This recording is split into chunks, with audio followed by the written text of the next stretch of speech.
Hello everyone, third of my Old West buildings assembled. This is 4Ground's Main Street building number 2. Actually easier to put together than the Sheriff's Office. I thought it was going to be slightly more complex, but in fact it's a lot simpler. It's basically just two rectangular spaces, one on top of the other, with all the added trimmings of the boardwalks and canopies and windowsills and so on, but pretty easy to put together. And I managed not to fall into the trap of having this too distant from the pin that's meant to attach it to the roof. So it all went pretty well, which is just as well because the instructions on this one are actually diabolical. I'll show you them here. Right, so here we go. Look, this is lots of errors in terms of labelling and so on. I can give you an example of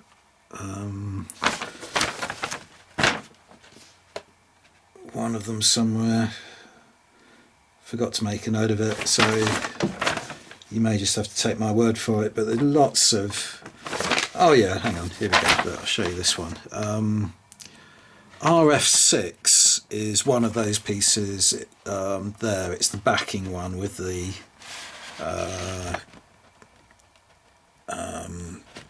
panelling on the back, and I'm left over with a piece here. There's actually a piece on the sprue labelled RF6, which is just this indeterminate piece of MDF, and it doesn't even show you where it's meant to go, and it doesn't seem to serve any purpose, so I've just left it off. But it's clearly that can't be RF6 if that is RF6. You know, it's just ridiculous, and you must have noticed that it changes from the beginning where it's got blue walls to having red walls. Now the red building is actually Main Street building number 1, and there's a problem here because it's actually almost a mirror image of this building with a slightly different shaped hoarding and so on. And you know, that with all the mistakes on here and the reversing of some of the images and so on, there is a possibility that you could end up putting it together with this wall on the other side with the door up the front end, which would mean you'd have to have the steps going forwards. It's not a big problem, but it all adds to the confusion. Yeah, but you know, I'm moaning about it, but I'm really quite happy with it. I'll show you the inside in a moment, but there's lots of these single step things, and I noticed on the illustration there are actually some of them. There's so many of them that on here they've actually glued a couple of them together to make a bench, but I'm going to source my benches from somewhere else, and you know, that looks pretty crude, so got an excess of steps there. There's things like it tells you not to glue the canopies down. I don't see why not. You know, as you move them around and store them and things, they're just going to come off anyway, and it's better to glue them down and keep them, you know, in position where they're meant to be. Yeah, I'll just move the camera up and show you. Let's give you a little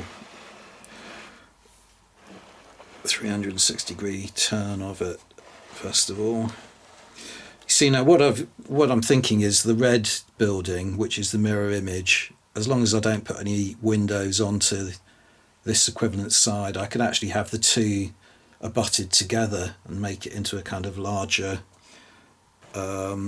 you know, like a terrace of buildings.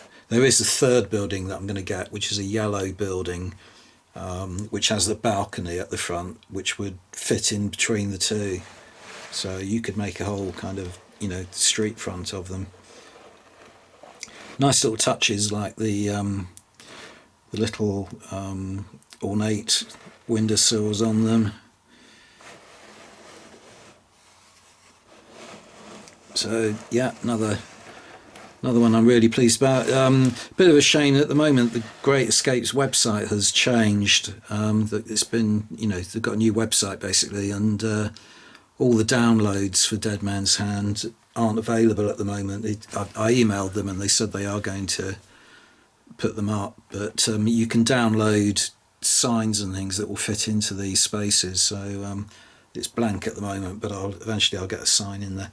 Anyway, let's show you just a little bit of the inside. There's one really quirky little feature that I thought was quite amusing. It's sort of typical of 4Grounds, going the extra mile kind of attitude. Yeah, you can see one. If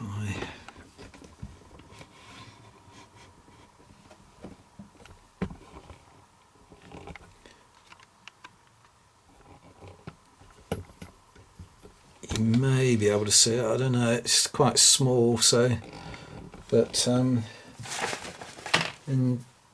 the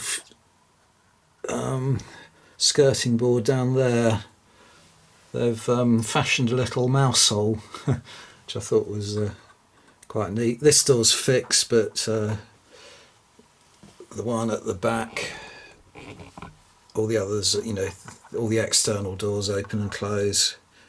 Another floor down below that, which is similar kind of arrangement, so nothing too elaborate, but I put up a video yesterday on the subject of scatter terrain and mentioned that I was James had suggested I look into 1/48 scale doll's house furnishings, and the first one of those arrived today, which is this set here. So it's a plastic set, already pre-coloured. I don't think there's any need to paint this up, I mean, it will do just as it is. I'll take it out of the pack in a moment, put it in the building, and you can see how it looks. But this is the dining room set. I got this from Melody Jane's Doll's House. It's mini doll house furniture, and £2.99, and this is the dining room set. So you get a grandfather clock, you get a table, 3 chairs, an old-fashioned lamp. It's set right in the Western period, so the old-fashioned oil lamp, and a kind of sideboard, something like that, and an upright kind of cupboard of some kind. So this would be fine just to furnish one of these rooms in one of these buildings. £2.99 a shot. It's ideal, and I've got another couple on the way. A kind of bedroom set with a bed and various furnishings, and I forget what the other one is, but it's a different kind of combination of buildings anyway. So I'll just turn the camera off for a moment, take all this out, put it in the room, give you a final shot of what that looks like. Right, there you go. So that is the upper floor front room, furnished as a dining room. I mean, that's perfect. I've actually, you can buy, again, really cheaply, kind of woven, coloured Persian style rugs and carpets and things like that. So I've purchased a few of those on order. But that would, you could put that on the floor, that would cover the floor, and I mean, what more do you need? It's absolutely ideal. Soon going to get scattered, literally. Scatter terrain as the gunfights start.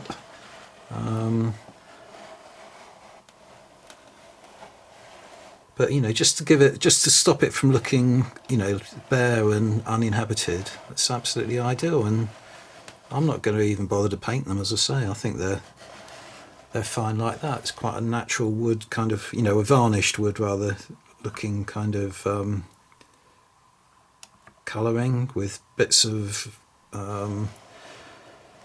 brass sort of and bronze looking shapes, and the white of the the clouded glass of the lamp.